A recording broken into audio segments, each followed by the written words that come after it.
Assalamualaikum warahmatullahi wabarakatuh. Apa kabar kawan-kawan semuanya? Semoga selalu diberikan kesehatan. Langsung saja, kali ini saya akan melanjutkan materi yang sebelumnya pernah saya bahas, yaitu prinsip kelistrikan dan sistem instalasi listrik. Tapi kali ini saya akan membuat tanya jawab tentang materi kelistrikan itu. Mari kita simak sama-sama. Di sini saya akan mempersiapkan tanya jawab tentang materi itu, tapi yang mungkin tidak ditemukan di materi yang sebelumnya pernah saya upload. Untuk pertanyaan yang pertama adalah persyaratan dalam instalasi listrik. Di sini ada beberapa syarat, yaitu keamanan, keandalan, dan ekonomis. Untuk pertanyaan selanjutnya, dalam metode rangkaian listrik seri, di sini tidak membutuhkan jembatan percabangan arus karena rangkaian seri merupakan rangkaian sejajar. Dalam rangkaian ini tentunya tidak membutuhkan jembatan percabangan arus. Untuk pertanyaan yang ketiga, ada yang menanyakan tentang voltmeter.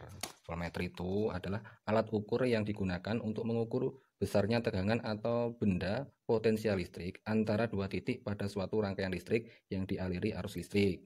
Untuk pertanyaan yang keempat, itu ada pertanyaan tentang bagaimana cara memasang voltmeter pada rangkaian listrik. Nah, cara pemasangannya ialah dengan menggunakan listrik paralel.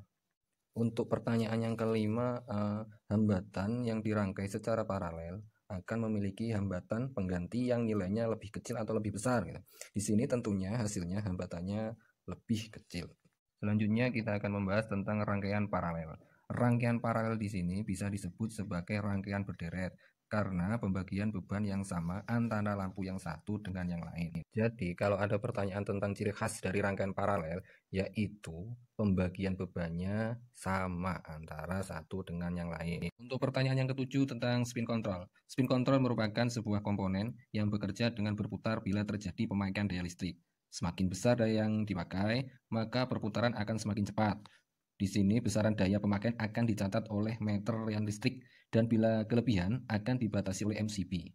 Jadi spin control di sini adalah bagian dari MCB atau biasa kita sebut meteran listrik. Untuk pertanyaan selanjutnya atau yang ke-8 yaitu tentang satuan skala denah yang biasa digunakan dalam pemasangan instalasi listrik. Dalam pembuatan skala denah sebaiknya digambar dengan skala 1:50 atau 1:100. Tapi tentunya harus tergantung pada ukuran kertas yang digunakan dan pada luasnya bangunan. Oke kawan-kawan, kita lanjut ke pertanyaan yang ke-9 yaitu tentang fungsi dari grounding pada instalasi listrik rumah. Fungsi dari grounding di sini adalah sebagai proteksi peralatan elektronik saat terjadi kebocoran, tegangan, dan listrik dialirkan menuju ke tanah. Kita lanjut ke pertanyaan ke-10.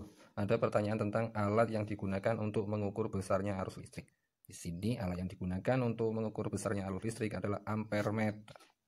Untuk pertanyaan yang ke-11, ada yang menanyakan tentang lampu lalu lintas atau lampu yang berwarna merah, kuning, hijau yang sering kita lihat di perempatan jalan. Itu menggunakan rangkaian listrik apa? Lampu jalan di sini menggunakan rangkaian listrik paralel. Oke, kita sudah sampai ke pertanyaan yang ke-12, yaitu tentang arus listrik AC akan membentuk suatu gelombang yang bernama apa? Di arus listrik AC di sini akan membentuk suatu gelombang yang bernama sinusoida. Selanjutnya kita masuk ke pertanyaan yang ke-13. Apa yang dimaksud gambar dalam instalasi listrik? Gambar dalam instalasi listrik adalah bahasa teknik diwujudkan dalam kesepakatan simbol.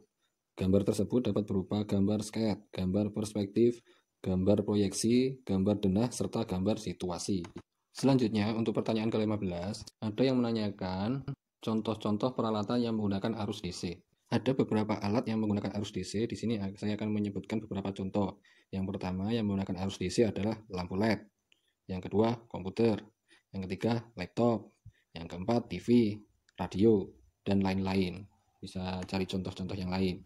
Untuk pertanyaan selanjutnya atau yang ke-15, ada yang menanyakan tentang ciri-ciri khusus rangkaian paralel. Di sini rangkaian paralel mempunyai ciri-ciri khusus yaitu di dalam rangkaian tersebut terdapat titik percabangan. Oleh karena itu, jika salah satu lampu dicabut, arus listrik dapat mengalir melalui rangkaian lainnya. Nah, selanjutnya kita masuk ke ujung pertanyaan atau pertanyaan yang ke-16. Di pertanyaan yang ke-16 ini ada yang menanyakan tentang hubungan listrik dengan sumber energi. Apa hubungan energi listrik dengan sumber energi? Hubungannya adalah dengan adanya listrik, seluruh energi dapat dibangkitkan. Oleh karena itu, listrik sangat penting bagi kehidupan sehari-hari, apalagi untuk menunjang aktivitas manusia. Oke kawan-kawan, mungkin cukup sampai di sini dulu tentang materi tanya jawab instalasi listrik. Jangan lupa ikuti video selanjutnya dan tunggu materi-materi selanjutnya yang akan saya bahas. Sampai berjumpa lagi, salam kreativitas, tetaplah jadi anak muda yang selalu berkreasi. Assalamualaikum warahmatullahi wabarakatuh.